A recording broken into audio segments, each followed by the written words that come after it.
नमस्कार दोस्तों, welcome to life full on. दोस्तों, डिलीवरी के बाद जो है हमारी कंप्लीट नई वर्ल्ड होती है। उस टाइम पे जो है हम जल्दी एडजस्ट नहीं हो पाते हैं, स्पेशली फर्स्ट डिलीवरी के बाद। तो आज के वीडियो में हम बात करेंगे कि डिलीवरी के बाद जो पोस्टपार्टम डिप्रेशन किसे कहते हैं, जो कि ये स्पेसिफिक टर्म जिसे यूज़ करते हैं। डिलीवरी के बाद जो आपकी जो मानसिक स्थिति होती है वो थोड़ी सी डिफरेंट होती है। आपको बहुत सारी परेशानियों को जो है उस समय झेलना होता है और बहुत तरह के जो है वो डिप्रेशन या एंजाइटी इस तरह के जो है तो थॉट्स आते हैं। तो डिलीवरी के बाद जो ये पोस्टपार्टम डिप्रेशन जिसे कहते हैं, उसको उसके क्या रीज़न है और उसको हम कैसे हैंडल करें, आज की वीडियो में हम वो बात करेंगे। तो दोस्तों आइए शुरू करते हैं आज का वीडियो शुरू करने से पहले लाइफ फुल ऑन चैनल को आप अभी तक सब्सक्राइब नहीं किया तो सबसे पहले सब्सक्राइब कर ले और बेल आइकन को हिट करके ऑल पे क्लिक करें, ताकि ऐसी आपको हेल्दी इंफॉर्मेटिव वीडियो हर वीक मिलती रहे। तो दोस्तों आइए शुरू करते हैं आज का वीडियो।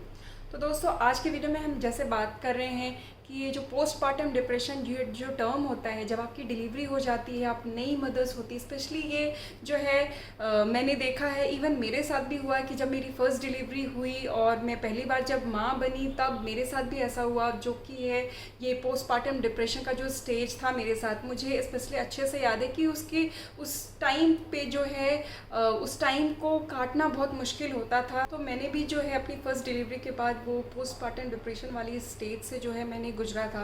तो मैं शेयर करने वाली हूँ कि उसके बेसिकली जनरली क्या रीज़न होते हैं और हमें वो जो है मैंने भी ऐसा क्या किया जिससे मुझे जो है काफ़ी रिलीफ लगा। तो कैसे हम इस पोस्टपार्टम डिप्रेशन का जो स्टेज है इसको हम कैसे अच्छे से हैंडल करें घर पर अकेले रह करके, वो जो है वो डिस्कस करेंगे। तो सबसे पहले हम जानेंगे कि रीज़न क्या है।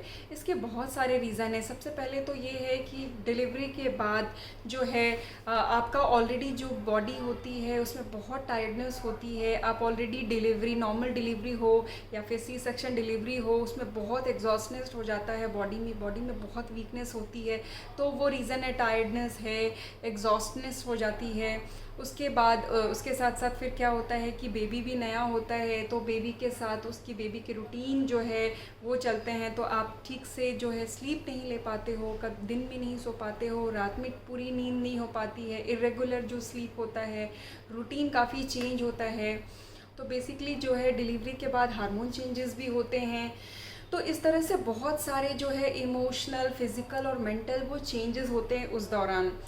लेकिन और फैमिली में भी बहुत सारे मेंबर्स होते हैं, बड़े बूढ़े, वो हमें बोलते हैं ऐसा करो, वैसे करो, यहाँ मत जाओ, वहाँ मत जाओ, बाहर नहीं जाना है, ये पहनना है, ये करना है, बहुत सारे इंस्ट्रक्शंस मिलते हैं। तो मतलब माइंड ऐसा हो जाता है कि मेरे साथ भी ऐसा हुआ कि मतलब बहुत ज़्यादा अचानक से रिस्ट्रिक्शन, ये कौन सी दुनिया है, अचानक से क्या हो, ये पहनना है, वो पहनना है, ठंड नहीं लगने देना है। तो ऐसी बहुत सारी चीज़ें होती हैं जिसकी वजह से जो है हमारे दिमाग में जो है वो एक जिसे कहते हैं ना स्ट्रिक्टपन सा आ जाना, और मतलब वो यूजुअल नहीं, नॉर्मल यूजुअल रूटीन से हट करके ये हो जाता है।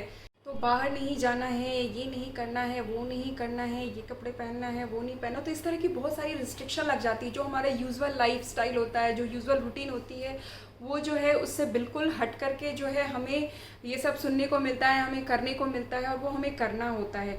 काफ़ी हद तक ये चीज़ें सही भी होती हैं। तो मेरे साथ भी ऐसा हुआ, तो वो चिड़चिड़ापन सा आ जाता है। तो ये बेसिकली जो है पोस्टपार्टम डिप्रेशन कहलाता है। आपको बिल्कुल लगता है कि मैं अकेले हो गई हूँ, मुझे कोई समझने वाला नहीं है। लेकिन फ्रेंड्स, ये बहुत ही यूजुअल स्टेज है, ये बहुत कॉमन है, सबके साथ होता है और ये बहुत यूजुअल कंडीशन है। तो जो है अब हम इस चीज़ को कैसे हैंडल करें। साथ ये भी होता है कि जो है खाना है वो बहुत, हमें दलिया खाना है, खिचड़ी खाना है, हमारा जो मनचाहा खाना वो नहीं खा सकते, क्योंकि बच्चे के हिसाब से न्यूबॉर्न बेबी है, उनके डाइजेशन सिस्टम के हिसाब से हमें हल्का खाना मिलता है।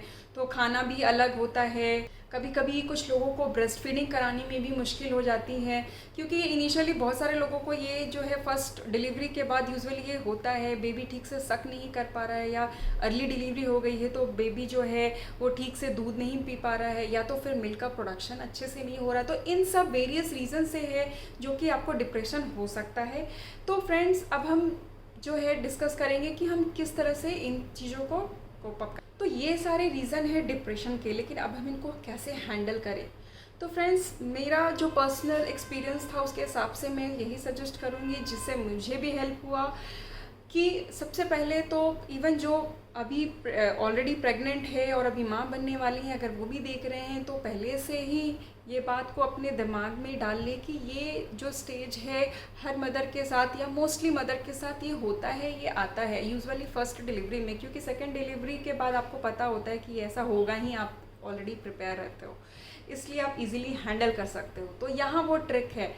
फर्स्ट डिलीवरी के बाद यूजुअली ये ज़्यादा होता है पोस्टपार्टम डिप्रेशन, इसलिए कि क्योंकि हमारा जो है वो मेंटल जो माइंड सेट होता है वो हम सेट नहीं करते, क्योंकि हमें पहले से पता नहीं कि ये चीज़ होने वाली है। दूसरी जो है डिलीवरी के बाद हमें पता होती है कि ये चीज़ हमारे साथ होने वाली है, इसलिए हम उसके लिए तैयार रहते हैं। इसलिए जो है हमें सबसे पहले इस बात का ध्यान रखना है कि अगर मेरी डिलीवरी अभी होने वाली है, बेबी होगा, तो ऑब्वियसली बॉडी में चेंजेस आएंगे। बेबी छोटा होगा, बेबी को जो है उसका रूटीन अलग होगा, वो दिन में सो सकता है, रात में नहीं सो सकता है, तो जो हमारी रूटीन है वो चेंज होगी। तो दिमाग में जो है कहीं ना कहीं हमें वो सेट करना है। तो मैंने भी जो है पहले से इन बातों को जान करके अपने दिमाग को जो है ये बातें पहले से समझाई। तो पहले से इन बातों को आप एनालाइज कर ले कि हमारे साथ ये चेंजेस तो होने हैं। डाइट है वो अभी ठीक है, अभी कुछ दिन वो बच्चों के लिए, बेबी के डाइजेस्टिव सिस्टम के हिसाब से हमें हल्का खाना है। तो जो है ये सब चेंजेस, डाइट जो है, बाहर जो है हमें नहीं जाना है ऑब्वियसली, क्योंकि काफ़ी इन्फेक्शन के रिस्क हो सकते हैं, इसीलिए घर पे रहना। तो ये सारे रिस्ट्रिक्शन जो है आपके अच्छे के लिए होते हैं। जो बड़े हम बताते हैं वो बिल्कुल सही बताते हैं। मैंने जो है अपनी फर्स्ट डिलीवरी के बाद जो है कुछ चीज़ें नहीं फॉलो की, बाद में मुझे रियली में जो है इसका मुझे पता चला कि उनके रियली में बहुत साइड इफ़ेक्ट्स है। बॉडी को हील होने में टाइम लगता है, इसीलिए हमें जो है बाहर नहीं जाना चाहिए। तो हमें जो है प्रॉपर रेस्ट लेना होता है, हमें गर्म कपड़े पहनने होते हैं, इवन दो थोड़ी गर्मी लगती है, लेकिन हमें इन चीज़ों को फॉलो करना होता है। तो सबसे पहले जो है सबसे जो मेन टिप मैं देना चाहूँगी फ्रेंड्स, वो है कि आप अपना जो है माइंड सेट उसको ये कर ले कि ये चेंजेस होने वाले हैं और ये बस कुछ दिनों की बात होती है। ये फेज़ सारी मदर्स के साथ होता है, तो बस उसके लिए आप रेडी रहे। अगर आप पहले से रेडी हो तो बिलीव मी कि आप इस फेज़ को ईजीली जो है ओवरकम कर सकते हो। इसके साथ साथ आप जो है अपने क्लोज़, अपनी माँ से, बहन से, या तो फिर अपने पार्टनर से, हस्बैंड से, उनसे जो भी अपनी प्रॉब्लम है, जो भी आप सोच रहे हो, उनसे डिस्कस करें, अपने मन में ना रखें, तो जिससे आपको हल्का फील होगा। तो आप इस तरीके से अपने आप को जो है स्ट्रेस फ्री रखें।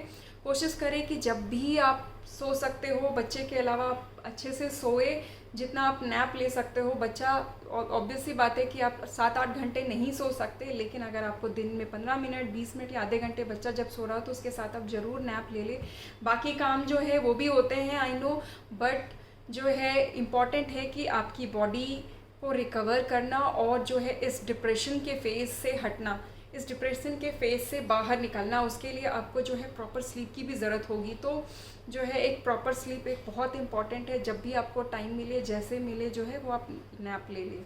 नेक्स्ट टिप मैं देना चाहूँगी इस डिप्रेशन को ओवरकम करने के लिए कि जो काम आपको अच्छा लगता है, म्यूज़िक सुनना या तो फिर जो भी हल्का काम, क्योंकि आप बहुत कुछ नहीं कर सकते हो, आप अपनी आँखों में जोर नहीं दे सकते हो, बहुत ज़्यादा कुछ जो है आप अपने हाथ से या ऐसे काफ़ी खड़े होकर के आप कुछ ज़्यादा एक्टिविटी नहीं कर सकते हो। तो जो आप रिलैक्स होकर के आराम से बैठ करके, चाहे पेंटिंग हो या कुछ भी हो, अगर आपको थोड़ी देर अगर टाइम मिले, जो भी मैगज़ीन पढ़ना हो, या तो फिर अगर आपको कुछ वीडियोस, कुछ मोटिवेशनल वीडियोस है, रिलेटेड है, जिसको देख के आपको अच्छा, तो थोड़ा बहुत अपने आप को एंटरटेन करें, थोड़ा लाइट म्यूज़िक सुने, बस अपने माइंड को जो है वो रिलैक्स रखना है। तो इस तरीके से आपको जो चीज़ अच्छा लगे वो ज़रूर करें, तो ही आप जो है इस डिप्रेशन से बाहर आ सकते हो। So friends, last but not the least, ये फेज़ सारी मदर्स के साथ होता है, मेरे साथ भी हुआ, इसलिए इम्पॉर्टेंट है कि अपनी माइंड सेट जो है उसको तैयार रखें कि ये होगा। और बस ये बात जान ले कि ये बस 2-3 महीने की बात है, क्योंकि जब बेबी का जो है न्यू वो इस दुनिया में आता है और उसकी जब जो है उसके रेगुलर हैबिट्स बनते हैं, वो मॉर्निंग में उठना, रात में सोना, खाना, ये सारी चीज़ें जब बेबी का डेवलप हो जाता है, 2-3 महीने जिसमें लगते हैं, तो फिर जो है इसको फिर आपका जो है रूटीन जो है वो यूजुअल हो जाता है और आपको जो है प्रॉब्लम जो इनिशियली होते हैं आफ्टर डिलीवरी वो काफ़ी कम हो जाता है। तो ये शुरू का 2 से 3 महीने का जो फेज़ होता है उसमें ही थोड़ी मुश्किल आती हैं, तो उस टाइम की ही बात है। बस 2-3 महीने के बाद सारी चीज़ें आप भी यूज्ड टू हो जाते हो और चीज़ें धीरे धीरे बेटर हो जाती है और नॉर्मल हो जाती है। तो दोस्तों, इस स्टेज को ओवरकम, इस स्टेज से इजीली आप ओवरकम हो सकते हो। तो दोस्तों, आपकी डिलीवरी के बाद भी आपने डिप्रेशन को कैसे कॉप अप किया, आप भी ज़रूर कमेंट करें।